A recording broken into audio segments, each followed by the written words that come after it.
Assalamualaikum warahmatullahi wabarakatuh, Pak Haji. Waalaikumsalam warahmatullahi wabarakatuh. Saya udah berkelana. Akhirnya, walaupun saya tidak begadang, tapi terus berkelana, ketemu juga dengan Pak Haji Rhoma Irama. Alhamdulillah. Ya, Pak Haji jadi raja udah dari tahun berapa, Pak Haji ya? 80 ya? 70? Jadi raja. Itu nggak ada niat apa ya? Diturunkan atau diganti? Jadi masalah raja dangdut itu, ini kan ya apa ya, pemberian masyarakat atas penilaian masyarakat. Itu kalau ente tanya sejak kapan, saya juga nggak tahu itu. Sejak kapan itu gitu kan? Dan sampai kapan itu ya, wallahu a'lam, kan nggak tahu juga. Wah, ini dangdut tuh aslinya Indonesia bukan, Pak Haji? Dangdut itu Indonesia. Indonesia. Artinya begini. Kalau Anda dengar lagu FIFA dangdut, itu syairnya begini. Ini musik Melayu berasal dari Delhi, lalu kena pengaruh dari Barat dan Hindi. Itu kira-kira dangdut. Dangdut itu asalnya dari Melayu Delhi. Sumatera berarti? Sumatera, dari Delhi itu ada dulu ada Melayu asli kan. Melayu asli, Melayu Jatinegara juga ada itu, Pak Haji? itu kampung Melayu. Oh iya, kampung Melayu ya. Nah, seperti lagu saya, Tanjung Katung airnya biru, tempat orang mencuci muka. Itu Melayu asli. Kemudian dia kena pengaruh dari India, dari Arab, nah dari Barat, dan jadilah orkes Melayu. Nah, saya melakukan revolusi pada tahun 1970. Itu kan dunia dilanda oleh musik rock. Terjadilah rock fever di dunia ini, termasuk Indonesia. Nah, saat itu dangdut yang sekarang ini masih bernama Orkes Melayu. Oh, suka ada tulisannya OM tuh kalau di bawah keyboard tuh zaman dulu ya, Pak Haji. OM, Orkes Melayu. Orkes Melayu. Nah, saya revolusi. Apanya yang direvolut? Satu, equipmentnya, peralatannya dari akustik menjadi elektrik, semua elektrisasi lah. Kemudian beatnya kita ambil tuh beat dari Deep Purple, itu bukan Orkes Melayu lagi, ya. Misalnya kalau ente dengar lagu Badai Fitnah, tahu nggak lagu Badai Fitnah? Tahu. Gimana? Ya nggak usah diceritain, sekarang udah mulai. Pak Haji padahal jadi sebenarnya kalau menurut saya bisa melihat ke depan. Oh gitu Ya kan? Belakang nggak bisa ya? Nggak bisa karena nggak kayak spion kan. Benar. Lagu Badai Fitnahnya dulu, sekarang banyak badainya ini, Pak Haji. Benar. Ya. Nah, jadi Badai Fitnah contoh ya. Ini bukan India. Ini bukan juga Orkes Melayu. Atau contoh misalnya lagu Adu Domba. Apa itu? Adu domba, ba. Gitu ya. Alah domba. Pak Haji ke Garut deh. Nah, itu udah nggak bisa dibilang Orkes Melayu lagi. Ya. Dan itu kan nggak bisa dibilang India gitu ya. Jadi ada satu perpaduan dari, misalnya dari Orkes Melayu tadi. Ini musik Melayu berasal dari Delhi, lalu kena pengaruh dari Barat dan Hindi, jadilah dangdut. Gitu, Mei. Terserah ente mau suka mau enggak, ya begitulah dangdut. Jadi yang tadi bilang bukan, Pak Haji. Yang Setelah mana? direvolusi Yang itu. mana? Nih. Saya salaman di sini. Oh, kalau Pak Haji sini dong. Ya. Nah, Pak Haji nggak cuman merevolusi musik kayaknya. Oke. Dari syair juga. Pak Haji kan kayak orang dakwah. Oke. Kalau menurut saya Pak Haji ini pelimpan, mau jadi penyanyi, mau jadi penceramah. Jadi saya bingung nih Pak Haji. Itu jadi mau ngapain aja Pak Haji bawa itu. Maksudnya jadi? Iya, tadi dalam revolusi aja merubah musiknya. Oke. Kok syairnya juga yang bukan mereka pernah dengarkan. Kemudian di belakang ente nih, itu ada apa dari Amerika nih. Oh iya Pak Haji, Dr. Honoris Causa ya dapat juga ya. Jadi bukan profesor, bukan dokter. Oh, dia Profesor in music. Ini University of Pittsburgh. Lihat ya, University of Pittsburgh. Coba kalau Anda baca itu International Conference on Islam and Popular Culture in Indonesia and Malaysia. Nah, di situ saat itu saya diundang ke Amerika dalam rangka International Conference on Islam and Popular Culture in Indonesia and Malaysia. Artinya dia mau melihat musik dipadukan dengan agama. Nah itu. Bagaimana efektivitas dakwah melalui musik? Ini mereka mau tahu nih, ini orang-orang Amerika itu. Pertanyaan itu kan tadi. Ya itu dia. Kok? Saya kan dari Amerika, Pak Haji. Iya. Ya. Kok musik buat dakwah gitu kan? Ini ternyata menjadi penelitian di luar negeri juga. Sejauh mana efektivitas dakwah dalam musik gitu kan? Nah kalau ente tanya apa sih tadi? Jadi nanya sama Pak Haji, itu warung buncit tanah yang mau dijual yang mana? Ya itu bisa ke situ, dan kenapa digabungkan ke situ? Kenapa tidak dakwah aja? Oke, sekarang begini. Dakwah kenapa tidak dakwah aja gitu ya? Nyanyi aja. Nyanyi musik aja. Dakwah aja. Ternyata ketika lirik dakwah kita masukkan ke dalam musik, itu jauh lebih efektif, jauh lebih menyentuh. Contoh misalnya, ketika saya bilang sama Anda, "Hei, Komeng, hormati ibumu, darah dagingmu dari air susunya, jiwa ragamu dari kasih sayangnya, hormati itu." Tapi ketika saya bawa dalam lagu, "Hai manusia, hormati ibumu yang melahirkan dan membesarkanmu, darah dagingmu dari air susunya, jiwa ragamu dari kasih sayangnya." Itu jauh lebih menyentuh ketimbang saya bilang gini, "Meng, hormati ibu kamu, darah dagingmu dari air susunya, jiwa ragamu dari..." Lebih mana yang lebih menyentuh? Nggak kayak ngajarin jadinya, Pak Haji. Nah, kalau lewat lagu, kalau begitu kayak orang ngasih tahu, mengajarin, lo malu kayak gitu. Jadi emang lebih menyentuh lewat lagu. Itulah yang saya maksud. Karena begini, musik itu, the power of music. Kalau orang Amerika bilang, the power of music. Bukan power window ya. Artinya kekuatan musik itu can change human character, human. Jadi musik itu bisa merubah karakter manusia ternyata. Orang yang nggak baik bisa menjadi baik melalui musik.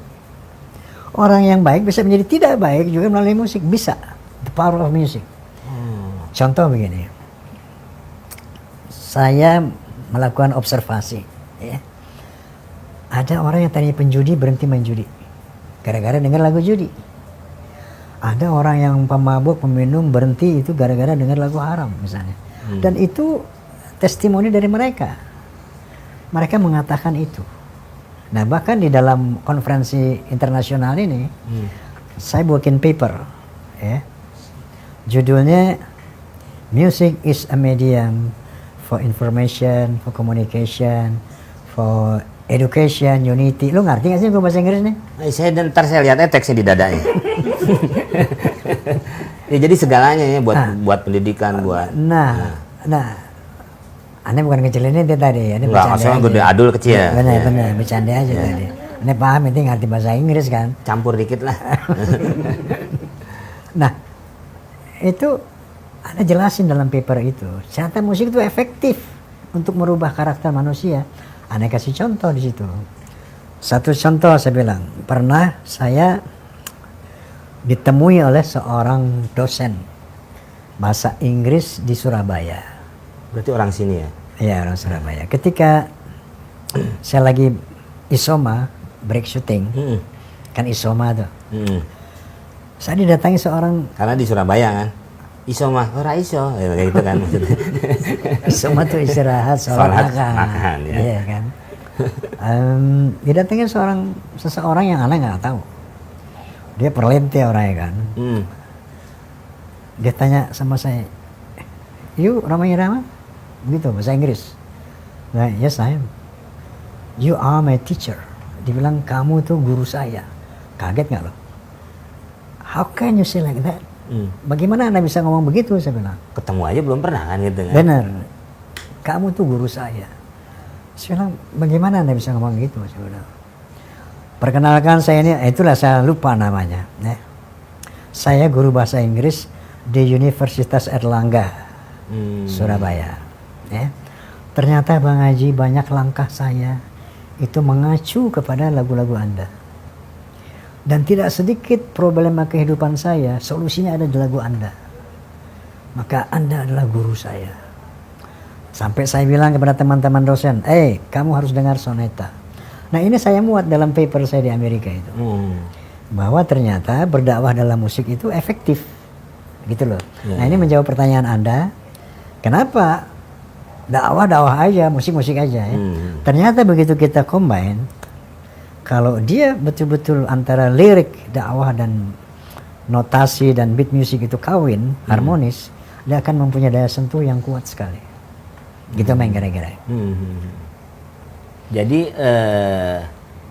dakwah itu kalau digabungkan dengan yang lain akan lebih kuat gitu Pak Haji. Tergantung. Caranya kan begini, satu, kita bersihkan dulu dari kita. Karena ada Allah SWT berfirman, A'udzubillahi minasyaitonirrajim. Ya ayyuhalladzina amanu lima taquluna ma la taf'alun. Kabura maqtan indallah an taqulu ma la taf'alun. Hai orang beriman, jangan kamu mengatakan sesuatu yang kamu tidak lakukan. Kabura maqtan indallah an taqulu ma la taf'alun. Besar murka Allah kepada orang yang cuma bisa ngomong, bisa nasihatin tapi dia nggak melakukan itu.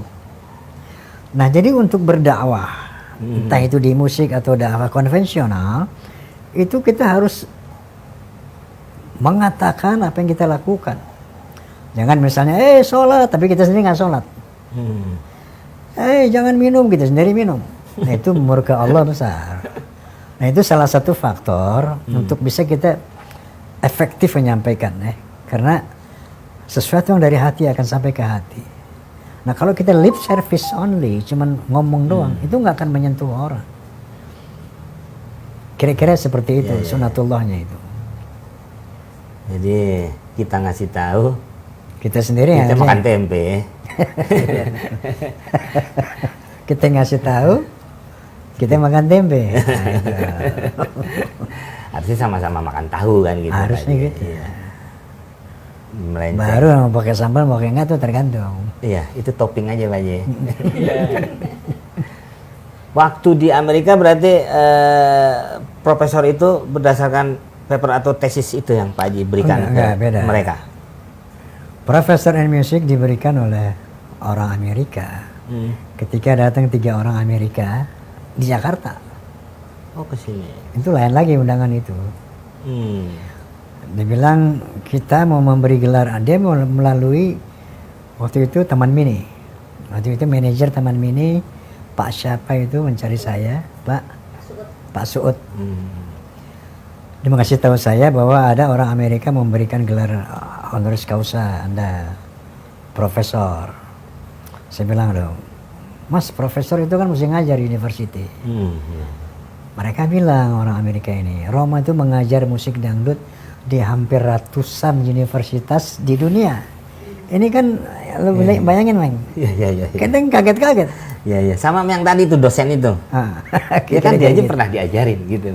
Kira-kira gitu. Iya. Bahwa dia bilang Anda tuh telah mengajar musik dangdut itu. Bahkan dikatakan di ratusan universitas di dunia. Astagfirullahaladzim. Kalau kaget-kaget nggak sih denger ya? Iya dong. Dan ini ucapan mereka. Oleh karena itu profesor in music sangat layak kamu sandang. Kayak begitu Mang. Iya nggak tatap muka tapi orang merasa gue diajarin nih gitu. Kayak dosen bahasa Inggris tadi. Iya kan dia. Kira-kira contohnya gitu. Ketemu aja kan baru. Tapi hanya mendengarkan musik Pak Haji seperti orang diajarin. Ya, kayak tadi saya bilang kalau Pak Haji bilang, Meng hormati malu gini-gini. Itu saya kayak diajarin tuh malah. Benar. Pak Haji apa urusannya sih, terserah saya mau hormatin ibu saya, ibu kota, ibu jari kan gitu. Jadi Pak Haji ngasih taunya lewat Ya udah, saya malah anggut-anggutan tuh, hormati ibumu, kan gitu jadi. Pak udah masuk tuh Pak Haji. Iya bener. Ya jangan Pak Haji juga guru saya nih. Bener. Iya. Gitu. Pak Haji cuman nggak pernah ngambil honor gurunya ya. Honorernya bukan dari muridnya, dari panitia. Iya. Jadi memberikan sesuatu itu baik dakwah atau apapun tidak hanya langsung begitu aja pun ya Pak Haji ya, bisa lewat yang lain kan yang tadi Pak Haji maksud. Kenapa? Itu tadi saya bilang bahwa musik itu punya daya pengaruh yang luar biasa. Luar biasa pengaruhnya itu musik itu. Dia itulah bisa merubah karakter orang. Gini aja deh, contoh. Musik belum kita isi dengan lirik, instrumental misalnya. Tentang kita ada tergerak tuh, itu jiwa loh. Tapi begitu musik katakan gitu. Itu pengaruh musik ya. Itu baru dalam konteks beat. Iya, belum diisi. Notasi belum ada isinya. Begitu udah diisi, kemudian ada harmoni, itu akan sangat menyentuh orang loh. Akan sangat nah. Kemudian Anda juga mendengar testimoni dari anak-anak Forza, Fans of Roma and Soneta. Banyak cerita. Bang Haji dulu saya ini, Bang Haji dulu saya berubah dengan dengar lagu. Ya. Dan the power of music itu ternyata bukan not just untuk hiburan. Ternyata itu juga untuk menaikkan imunitas tubuh. Intinya menghibur orang untuk ketawa. Itu imun naik itu. Anti stres itu, menghibur itu. Ya. Inti orang begini ketawa, dia hilang stresnya. Imunnya kuat. Dan ternyata musik pun bisa menyembuhkan penyakit. Nah, ada satu testimoni. Waktu itu dia melakukan testimoni di Indosiar, artinya disaksikan jutaan orang kan. Nggak mungkin dia bohong. Dan anak ini mahasiswi. Pada satu saat kita pentas saya lupa apa di Bandung apa di Monas. Ini mahasiswi ini datang bawa kado. Bang Haji ini hadiah dari saya. Saya tanya ini untuk apa? Ini terima kasih saya Bang Haji. Untuk apa?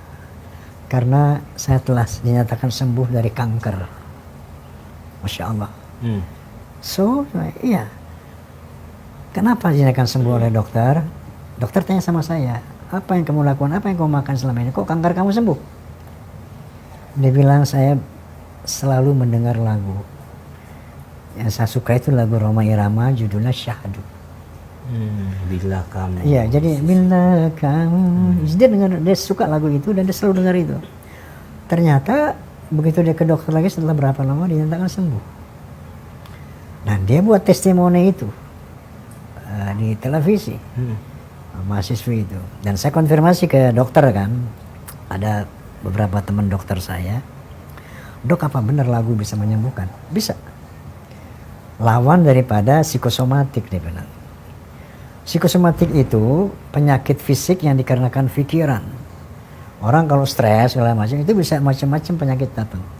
Dan sebaliknya, kalau orang itu bisa terhibur, jiwanya tenang, itu bisa mengobati penyakit, sebaliknya begitu. Kayaknya buat perubahan negara juga bisa ya Pak Haji? Kan sekarang nih kayak Korea nih kayak nyerbu nih Pak Haji, musik-musiknya. Oke. Itu merubah budaya, apa? Maksudnya dia apa itu Pak Haji? Sangat bisa. Musik itu sangat bisa melalui budaya bisa merubah karakter orang. Bisa saja. Perilaku orang bisa berubah dari musik. Ya mereka kan gencar nih Pak Haji masuk-masuknya. Apakah supaya kita jadi apa ya dengan Korea itu, Korea Selatan ya Pak Haji, banyak kan ada BTS, ada Blackpink lah macam-macam. K-pop itu ya. K-pop tuh masuk tuh gitu. Ya bukan sedikit banyak itu ada efek. Ada efek. Buat dia apa buat kita Pak Haji? Ya misalnya begini, buat mereka itu pasti sangat menguntungkan. Ya. Dimana pengaruh mereka akhirnya kan banyak produk-produk Korea kemudian disukai juga oleh orang Indonesia. Ya sampai makanan ya. Sampai makanan, makan kayak gitu. Ya itu bisa mewarnai dari musik itu, bisa mewarnai sebuah kultur dari sebuah masyarakat, bahkan sebuah bangsa kan gitu. Itulah the power of music.